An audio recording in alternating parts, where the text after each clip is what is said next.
여러분 비슷한 말이 있는데 뜻은 전혀 다른 느낌을 주는 말이 있습니다. 한번 여러분 따라해 보시겠습니까? 당신 때문에 못 살아.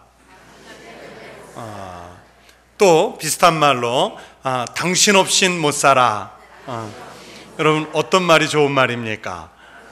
뒤에 말이 훨씬 좋은 말이죠. 당신 때문에 못 살아 하는 집은 별로 행복한 집 아니에요. 그러나 당신 없인 못 살아 이 말이 자주 나오는 집은 관계가 좋고 행복한 집입니다.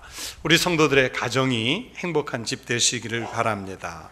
이렇게 비슷하거나 똑같은 말이나 행동이라도 우리가 어떤 관점에서 무엇을 보느냐, 어떤 시각으로 보느냐에 따라서 그렇게 달라지는 겁니다.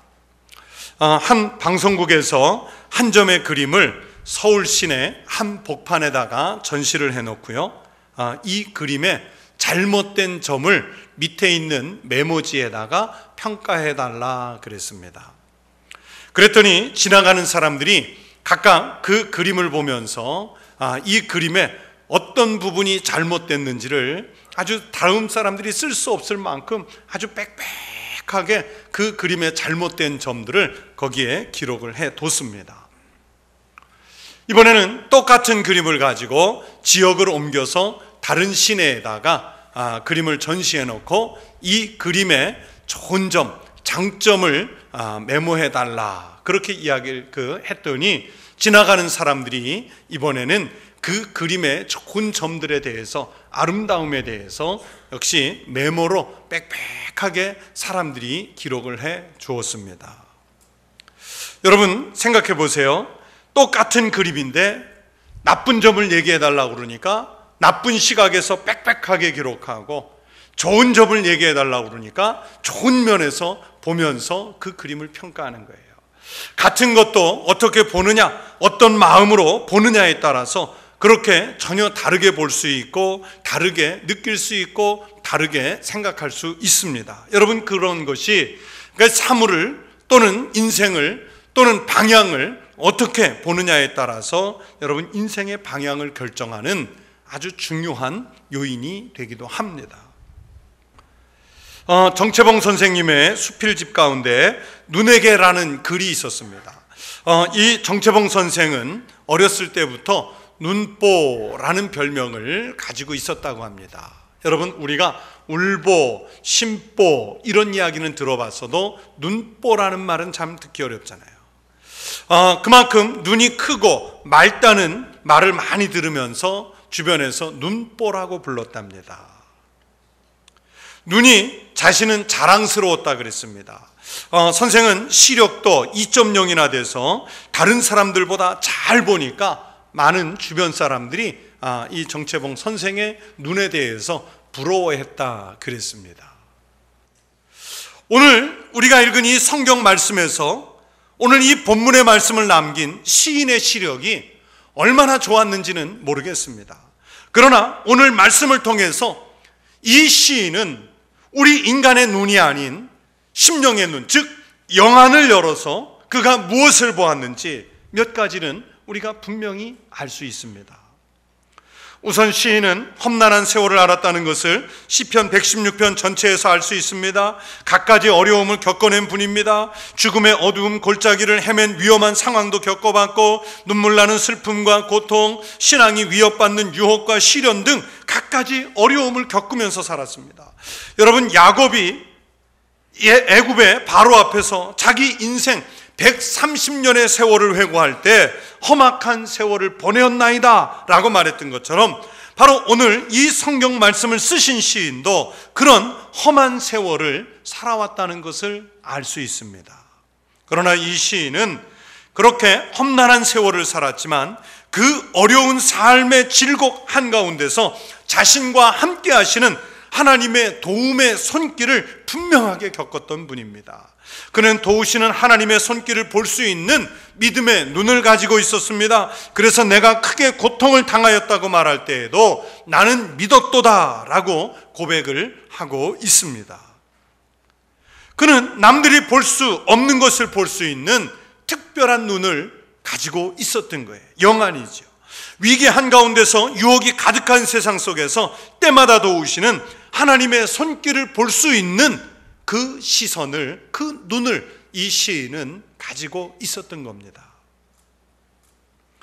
이 시인에게서 발견할 수 있는 또 다른 한 가지가 있습니다. 시인은 하나님의 은혜를 깨닫고 그 은혜에 대해서 감사하는 마음이 분명히 있었습니다.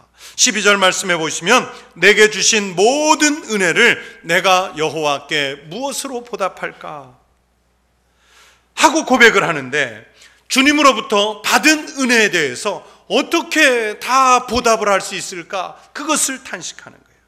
여러분, 믿음의 눈을 크게 떠서 순간순간 우리를 붙드시고 우리를 세밀하게 인도하시는 하나님의 손길을 발견하고 그 일로 감사하는 성도들이 되시기를 축원합니다. 오늘 본문의 시인처럼 죽음의 골짜기를 걸어갈 때도, 뼈아픈 눈물을 흘리는 순간에도, 그리고 우리를 유혹하는 각종 시험 앞에서도 믿음의 눈을 떠서 우리를 붙드시는 하나님의 손길을 발견할 수 있는 성도가 되시기를 바랍니다. 그러나 성도 여러분, 참된 그리스도인은 자신을 붙들어 주시는 하나님의 은혜를 놀라움으로 발견하고, 그리고 그 은혜에 대해서 감사할 뿐만 아니라 그 하나님의 인도하심에 자기 자신을 의탁하기를 결심하면서 우리를 붙드시는 하나님의 손길에 담긴 그 뜻을 성취하기를 적극적으로 결심을 하고 또 그렇게 살아야 합니다.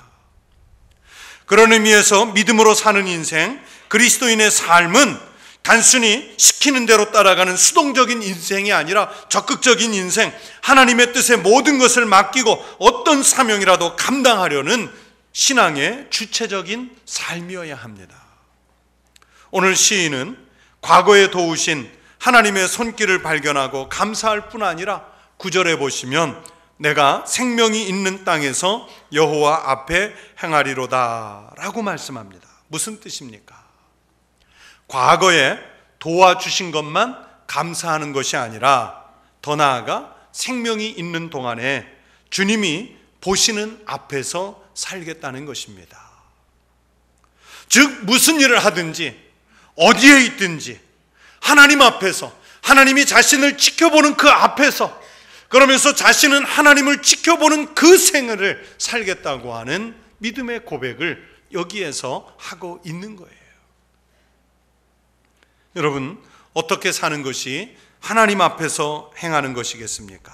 어떤 방향으로 사는 것이 하나님 앞에서 사는 것이겠습니까? 첫째, 여호와 앞에서 행한다는 것은 우선 하나님 편에서 보시기에 좋은 사람으로 사는 것입니다. 내 편에서 보기에, 사람들의 수준, 그 시선에서 보기에 좋은 대로 사는 것이 아니라 하나님께서 지켜보실 때, 하나님이 평가하실 때 좋은 그 모습으로 사는 것이 하나님 앞에서 행하는 모습입니다. 우리는 정말 좋아하고 사랑하는 사람이 있으면 그 사람이 원하는 방향으로 살려고 합니다. 사랑하는 사람의 마음에 들기 위해서 정말 많은 노력을 합니다. 우리가 학교에서 공부를 하던 학생 시절에도요, 내가 좋아하는 선생님이 계시면 그 선생님이 가르치시는 과목을 더 열심히 공부하지 않습니까? 그 과목의 성적이 더 잘 나오기 위해서 열심히 노력을 하지 않습니까? 그런 것처럼 내가 하나님을 믿고 정말 하나님을 사랑한다면 내가 원하는 삶을 사는 것이 아니라 하나님 편에서 보시기에 좋은 사람으로 살려고 해야 합니다. 그러나 우리는 하나님 보시기에 좋은 편보다는 내가 보기에 편한 쪽으로 그렇게 판단하고 그렇게 생각하고 그렇게 행동하면서 살 때가 훨씬 더 많습니다. 여러분, 어떻게 사는 것이 하나님 보시기에 좋은 모습이겠습니까? 우선 이런 생각들을 해봅니다. 사람이 너무 뻣뻣하면, 다시 말해서 목에 너무 힘이 들어가면, 성경대로 표현하면 목이 곧은 백성이 되면 하나님 보시기에 예쁘지 않을 것 같습니다.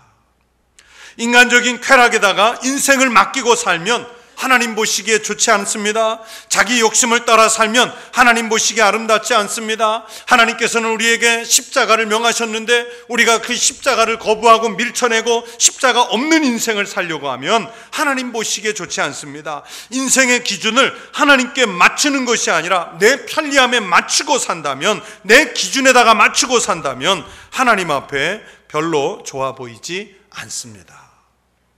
하나님 편에서 볼 때 좋다는 것은 인생을 살아가는 기준이 여러분 내가 아니라 하나님이라는 말씀입니다.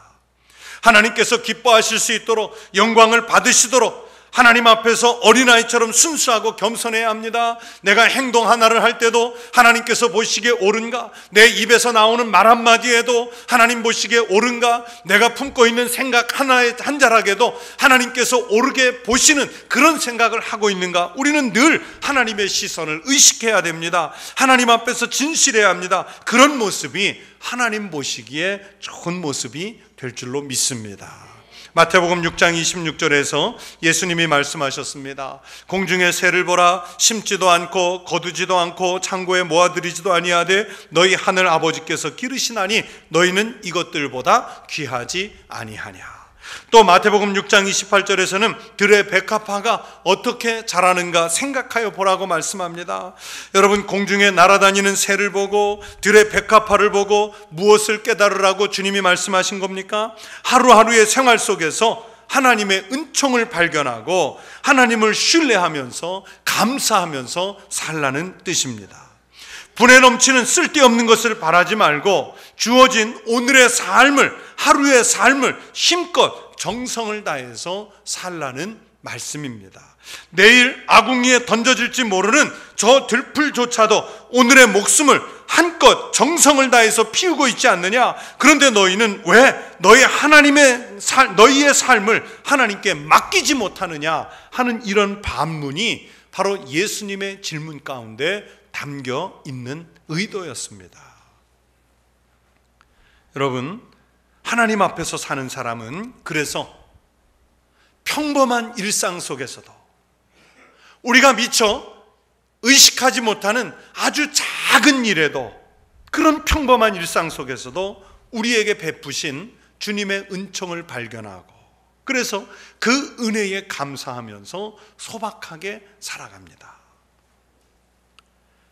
우리나라에 아주 유명한 가수 가운데 이문세 씨라고 있죠. 그 이문세 씨가 불러서 히트시킨 그 유명한 곡들의 대부분은 한 살 터울 친구인 이영훈이라는 작곡가가 그분의 곡들을 대부분 곡을 지었다고 합니다. 그 이영훈 씨가 6년 전 대장암으로 별세를 했는데, 그런데 이분이 마침 별세하기 며칠 전에 메이저 신문에 큰 인터뷰 기사가 나왔어요. 거의 한면 가까운 인터뷰가 나왔어요. 이분이 독실한 그리스도인이었는데 제가 그 인터뷰 기사를 전부 읽으면서 많은 은혜와 감동을 받았어요. 그런데 그 인터뷰 말미에 마지막에 한 이야기가 있습니다. 난 지금 하나님께 5천만 원을 꾸고 1만 원밖에 못 갚은 기분입니다. 하나님으로부터 너무 많은 은혜를 받고 지금까지 살아왔는데 자신은 하나님께 갚은 것이 없다는 거예요. 돌려드린 게 없다는 거예요. 그러면서 그 감사를 그 인터뷰 가운데 했습니다. 우리가 그렇죠. 여러분, 하나님 앞에 우리가 받은 은혜를 기억하면서 하나님 앞에서 늘 감사하면서 하나님 보시기에 좋은 사람으로 살려고 애를 쓰는 믿음의 성도들이 되시기를 바랍니다. 그런 신앙인에게 하나님께서는 더 큰 복으로 채워주실 줄로 믿습니다. 또 둘째, 여호와 앞에서 행한다는 것은 주님을 바라보면서 사는 겁니다. 우리의 우선 관심은 하나님께서 나를 어떻게 보시느냐 하는 것이었지 않습니까? 또 내가 살아가는 삶의 자리에서는 우리는 주님을 바라보는 나의 시력이 열려야 하는 겁니다. 사람들은 이 시대를요 혼돈의 시대라고 말합니다. 미래학자들은 미래를 예측하면서 미래는 불확실하다는 것 말고는 확실한 것이 없다라고 말합니다. 어떻게 변할지 예측이 안 되는 세상에 우리가 살고 있습니다. 여러분, 이른 아침에 집을 나서면서 낮 시간 동안에 저녁 시간에 무슨 일이 벌어질지 모르는 불안한 세상에 우리가 살고 있습니다. 세상이 지축을 흔드는 사건과 사고가 얼마나 많은지 모릅니다. 희망을 말하고 살기는 하지만 불안이 더 크게 엄습해오는 그런 세대에 우리가 오늘 살고 있습니다. 이렇게 어지러운 때에, 불안이 지배하는 시대에 우리가 바라봐야 할 것은 오직 흔들리지 않는 우리 주님 여호와 하나님 한 분인 줄로 믿습니다. 하나님 앞에서 산다는 것은 어지러운 세상에서 하나님을 바라보면서 정의롭고 용기 있게 산다는 뜻입니다. 우리의 인생의 가치관을 어디에 두느냐에 따라서 인생을 살아가는 목적, 방향, 그 삶의 성취감, 이런 것들이 달라지는 거예요. 소에 쟁기를 달거나, 그래서 밭을 갈 때, 쟁기를 달아서 밭을 갈 때, 또 트랙터를 이용해서 밭을 가는 그런 분들에게 들어보면 밭을 갈 때 땅을 보고 가면요, 그 밭의 줄이 삐뚤빼뚤해지고 깊이가 일정하지 않고 엉망이 된다는 거예요. 쟁기를 잡고 또는 트랙터 핸들을 잡고 이 밭을 일자로 예쁘게 잘 나가려면 땅을 보고 가는 것이 아니라 밭 건너편에 멀리 하나의 목표점을 정해서 그것을 보고 가야 쟁기가, 트랙터가 똑바로 나가고 깊이도 일정하게 나간다는 거예요. 여러분, 사람들은요 다 자기 인생의 지향점이 있습니다. 그런데 쟁기를 갈 때처럼, 트랙터를 운전할 때처럼 멀리 있는 앞의 것을 보고 가야 하는데, 사람들은 당장에 자신에게 어떤 유익이, 편리함이 있을까 해서 땅을 보고 가는 것처럼 잠깐 순간의 이익, 그것을 보고 갑니다. 어떤 사람은 육체적 본능에 충실하면서 삽니다. 그러나 그 삶이 깨끗해지지 않습니다. 어떤 사람은 세상 사람들이 나를 어떻게 보는가에 관심이 있어서 자신을 포장하는 일에 모든 관심을 기울이고 삽니다. 그러나 그것은 진실한 삶을 담보하지 못합니다. 어떤 사람은 자기가 목표한 물질이나 재산이나 권력 등에다가 지향점을 땅의 것에다가 맞추고 삽니다. 그러나 그것은 잠깐 소득이 있는 것 같지만은 만족이 없고 항상 부족한 것 같은 그런 인생을 살아갑니다. 땅의 것을 바라보는 사람들이 겪는 슬픔입니다. 여러분, 우리 인생의 가치관을 흔들리지 않는 반석이신 하나님께 두고 사는 성도들이 되시기를 축원합니다. 먼저 하나님의 나라와 하나님의 의를 구하는 일에 인생의 가치관을 두는 성도들이 되시기를 바랍니다. 그러면 우리의 생활이 자연스럽게 정돈이 되고 그 심령이 깨끗해질 줄로 믿습니다. 삶의 질서가 잡히고 주님 보시기에 아름다운 삶으로 변화가 일어날 줄로 믿습니다. 예수님께서 요단강에서 세례 요한에게 세례를 받으실 때 하늘로부터 들려온 음성이 있었습니다. 너는 내 사랑하는 아들이라, 내가 너를 기뻐하노라. 너는 내 사랑하는 아들이라, 내가 너를 기뻐하노라. 여러분, 하늘에서 들려온 이 음성이 우리 주님이 공생애를 사시는 동안, 십자가를 지고 골고다 언덕을 오르시는 동안 그것을 지탱하게 해주신 힘이었습니다. 여러분도, 우리도 이 음성을 들어야 됩니다. 너는 내가 사랑하는 아들이다, 딸이다, 나의 자녀다, 내가 너를 기뻐한다. 여러분, 이것은 여호와 앞에서 살아가는 우리 그리스도인들의 정체성입니다. 이 말씀에 확신이 있어야 이 혼란한 세상에서 믿음의 사람으로 살아갈 수 있을 것입니다. 여호와 앞에서 행하며 사는 것은, 우리가 비록 몸은 이 세상에 담고 살고 있지만 우리의 시선이 이 세상을 먼저 보는 것이 아니라 눈을 들어서 하나님을 바라보면서 사는 것인 줄로 믿습니다. 주님의 사랑을 믿고 하나님을 분명하게 바라볼 때 우리는 불의와 부정직과 탐욕과 미혹과 이 세상적인 것들에 적당히 타협하지 않고 살아갈 수 있는 힘을 주님으로부터 공급받게 될 줄로 믿습니다. 우리 기독교 역사에서 초대교회 교부 중에 안디옥의 이그나티우스라는 분이 있습니다. 이그나티우스라는 분이 여러 분 계시기 때문에 안디옥 출신인 이 교부에게 안디옥의 이그나티우스 이런 이름을 붙여줬습니다. 교부 이그나티우스가 로마의 트라이아누스 황제 때에 체포가 돼서 로마로 호송을 하게 됐습니다. 이제 로마로 끌려가면 수많은 군중들이 모인 경기장에서 맹수의 밥이 되는 것이 확실합니다.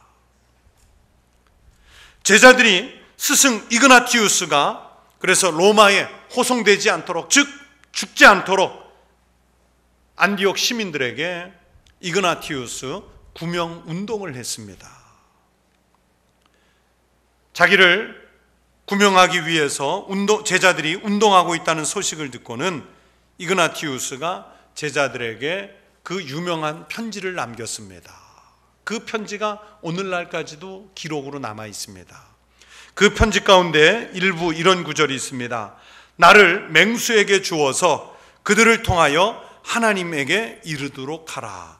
나는 하나님의 맹수의 이에 갈려 그리스도의 순전한 떡이 되리라. 오히려 맹수를 부추겨 그들로 나의 무덤이 되게 하여 내가 잠든 후 내 몸의 어느 한 부분도 남겨져 다른 사람이 수고하지 않게 하라. 여러분, 이그나티우스는 맹수에게 먹이가 될 그 박해를 눈앞에 두고도 그의 시선은, 그의 심령은, 그의 전 삶은 살아계신 하나님을 바라보고 있었기 때문에 이런 편지를 제자들에게 쓸 수 있었던 것입니다. 여러분, 우리가 세상에서 불의와 부정과 탐욕과 적당히 타협하며 사는 것은 하나님이 나를 보고 있다는 것을 깨닫지 못하기 때문입니다. 내 본능의 욕망을 이겨내지 못하기 때문입니다. 성도 여러분, 우리는 하나님이 사랑하는 자녀들인 줄로 믿습니다. 하나님의 백성들인 줄로 믿습니다. 그러면 마땅히 여호와 앞에서 행하여 살아야 합니다. 사람들 눈에 보기 좋은 대로, 자기 기분 좋은 대로, 자기 인생 기준에 맞추어 살면 하나님의 존재를 잊어버리게 됩니다. 하나님 안에서 쉼을 누리고 그 은혜에 감사하면서 살아야 합니다. 주님을 바라봄으로써 그리스도인답게 용기 있게 살아야 됩니다. 동원할 수 있는 모든 힘을 내서 정의롭게 살고자 해야 합니다. 우리는 종종 우리가 그리스도인이라는 신분을 잊어버립니다. 우리의 정체성을 잊어버립니다. 우리가 하나님 앞에서 산다는 것을 망각할 때가 있습니다. 그래서 세상의 압력에 굴복합니다. 하나님을 의식하고 주님을 의지하기보다는 다른 사람을 지나치게 의식합니다. 하나님을 기쁘시게 하려고 하기보다는 사람을 기쁘게 하는 일에 신경을 더 많이 씁니다. 그래서 세상과 타협하고 때로는 환난 앞에, 또는 불의 앞에 우리가 굴복합니다. 세상이 주는 기쁨을 따르다가 하나님이 싫어하시는 모습으로 전락해 버릴 때가 있습니다. 여러분, 오늘 시인이 9절에서 고백을 하지 않습니까? 내가 생명이 있는 땅에서 여호와 앞에 행하리로다. 내가 생명이 있는 땅에서 여호와 앞에 행하리로다. 시인의 이 고백처럼 늘 하나님 앞에서 사는 것을 인식하면서 살아가는 성도들이 되시기를 축원합니다. 하나님께서 나를 보고 계시다는 것을 인식하고 또 내 영안을 열어, 내 심령을 열어, 내 관심을, 모든 것을 하나님께 두고 살아갈 수 있는 믿음의 사람들이 되시기를 축원합니다. 그 삶을 주님께서 인도해 줄 줄로 믿습니다. 주님이 지키시는 은혜와 축복이 그 믿음의 사람들에게 함께 하시기를 주의 이름으로 축원합니다.